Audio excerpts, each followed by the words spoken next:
नमस्कार साथियों, मेरा नाम है अक्षय।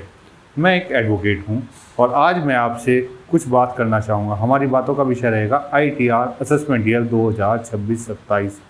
दरअसल आप सभी जानते हैं ITR हमें सबको भरनी ज़रूरी होती है, जिसकी लास्ट डेट 31 जुलाई है। परंतु हो सकता है हम भरने में कुछ गलती कर दें, लेकिन हमें कुछ सावधानियाँ ज़रूर रखनी हैं, जिन सावधानियों को रखने के बाद ही हमें अपनी ITR भरनी होगी। सबसे पहली बात, आप विशेष रूप से ध्यान रखिए, हमें जिस फॉर्म का चयन करना है वो आपका सही होना चाहिए। जैसे ITR 1, 2, 3, 4। मैं आपको याद दिलाना चाहूँगा, सबसे पहले आपको यह ध्यान रखना है कि आपका फॉर्म कौन सा है। आप अपने सही फॉर्म का पहले चयन करें। उसके बाद यदि आपने गलत फॉर्म चयन कर लिया तो आपकी ITR डिफेक्टिव हो सकती है। और इसके साथ मैं आपसे एक बात ये कहना चाहूँगा कि सरकार के द्वारा यानी इनकम टैक्स डिपार्टमेंट के द्वारा आपको 26A की सुविधा प्रोवाइड कराई जाती है, लेकिन कुछ वर्षों से अभी AIS और TIS भी आ गए हैं। यदि आपने ITR भरने में 26A, AIS और TIS का सही मिलान नहीं किया तो शायद आपकी रिटर्न डिफेक्टिव हो जाए। इसलिए मैं फिर से कहना चाहूँगा, कुछ बातों को आप ध्यान रखिए। नंबर 1, आपको फॉर्म कौन सा सिलेक्ट करना है। नंबर 2, आपको 26AS, AIS और TDS का मिलान ज़रूर करना है।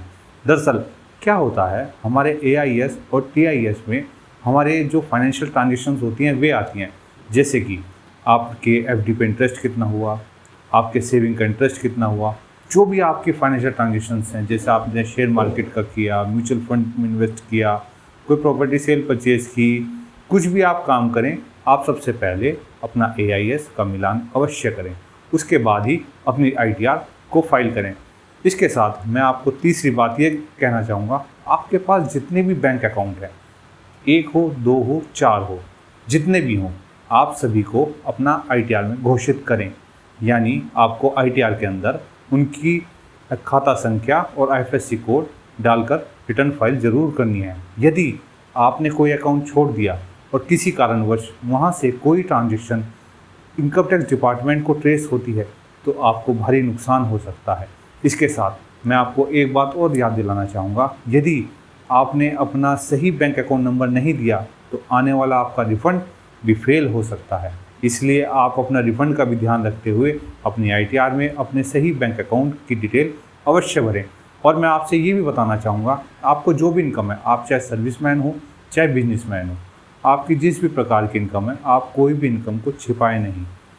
आप ITR स्वयं कर रहे हों या अपने किसी प्रोफेशनल्स की आप हेल्प ले रहे हों, उनके द्वारा करा रहे हों, लेकिन ये ज़रूर ध्यान रखें इन सब बातों का कि अपनी सारी डिटेल्स जो भी हैं अपनी ITR में बिल्कुल डिक्लेयर करें, नहीं तो आपको भारी नुकसान हो सकता है।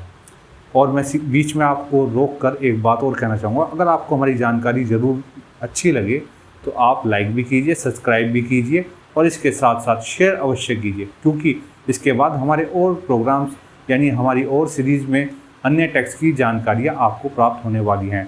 और साथ में मैं आपसे एक बात ये भी कहूँगा कि सरकार ने टैक्स रिजीम अलग अलग की हुई है, एक ओल्ड टैक्स रिजीम है और एक न्यू रिजीम है। आपको यह भी देखना है कि आपको ओल्ड भरनी है या न्यू भरनी है। इसको भरने में बिल्कुल सावधानी रखनी है। यदि आपने सावधानी नहीं रखी तो आपके ऊपर डिडक्शन का कोई बेनिफिट नहीं मिलेगा, कोई छूट नहीं मिलेगी और आप टैक्स के दायरे में फंस सकते हैं। जो कि इसके साथ अगर आप सर्विसमैन हैं, और मैं आपको ये भी कहना चाहूँगा, आपका HRA कटता है या आपने कोई हाउस लोन लिया हुआ है, आप ओल्ड टैक्स रिजीम में उसको भी दिखाते हैं, तो उसकी भी जानकारी सही प्रदान करें, अन्यथा परेशानी हो सकती है। एक बात और कहना चाहूँगा मैं बिल्कुल लास्ट में, आपके TDS में जो भी TDS कटा है आपके इनकम के ऊपर, आपके रिसिट्स के ऊपर, उसी के अनुसार अपनी रिटर्न को दाखिल करें। कहीं भी कोई मिसमैच हुआ तो आपकी रिटर्न डिफेक्टिव हो जाएगी। और हाँ, लास्ट में आप एक बात ये ध्यान रख लीजिएगा, जब आप अपनी ITR सबमिट करा लें तो उसके बाद अपना E-वेरीफाई ज़रूर करा लें, चाहे वो आधार OTP से हो, चाहे आप उसको साइन करके डिपार्टमेंट को सेंड करें। मेरी ये कुछ बातें आप अवश्य ध्यान रखें। यदि आप कुछ बातों को भूल गए तो मेरी वीडियो को दोबारा देखकर अपनी रिटर्न फाइल करा लें, चाहे स्वयं करें या किसी प्रोफेशनल की हेल्प लें, नहीं तो आपको भारी परेशानी हो सकती है, आपका रिफ़ंड भी रुक सकता है या आपको टैक्स की लायबिलिटी देनी पड़ सकती है। किसी भी प्रकार की असुविधा से बचने के लिए आप मेरी ये वीडियो दोबारा देख लीजिएगा। अगर समझ में ना आए उसको रिवर्स करके फिर से देख लीजिएगा। मैं आपसे फिर से कहूँगा 31 जुलाई 2026 इंडिविजुअल ITR भरने की लास्ट डेट है।